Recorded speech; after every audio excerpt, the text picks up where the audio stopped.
Whoa, let's put on our big girl and big boy mathematical pants and do some problems from calculus. Write as an algebraic expression in x. So we've got to use x in our final answer.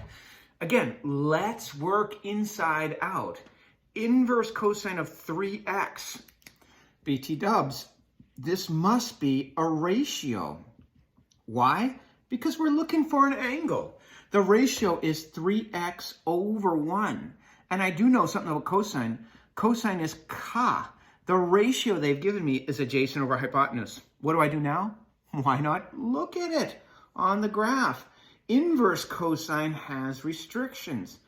The domain, the input has to be between, remember, it has to be between -1 to 1. Well, look what they told us. X can be from 0 times 3 is 0, to 1/3. 1/3 times 3 is 1. Okay, so we're okay in terms of our domain because they stipulated right here. Now, if this is positive, I know ASTC, and x is the cosine, so x is positive to the right. So I know my triangle is going to be in this quadrant. I'm looking for an angle. Well, look how cheeky I am. You want an angle? I give you an angle. And I know something about the ratio associated with this angle. And that is that its cosine, or adjacent 3x over hypotenuse, is 3x to 1. So that leaves us to figure out what this side is. Call it y.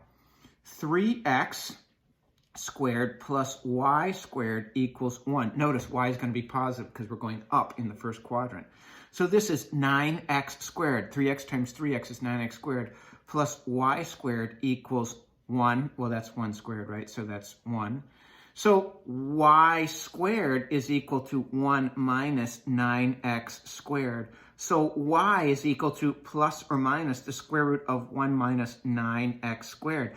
But again, because we're going up, we're not going to think about the negative root here. This is going to be plus 1 minus 9x squared. So this is our third side to the triangle right here. All right, so this simplifies to sine of theta. I've simplified this whole thing in parentheses. They wanted an angle, I gave them an angle. There's me being cheeky. They wanted an angle, I gave them an angle. So let's take the sine of this angle. By the way, I don't know what the actual measure of this angle is.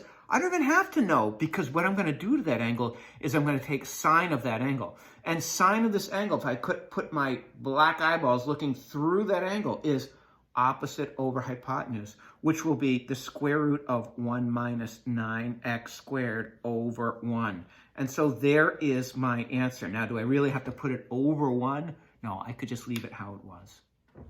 We've got the same type of situation here, but now we're going to take the cotangent of inverse cosine of 3x.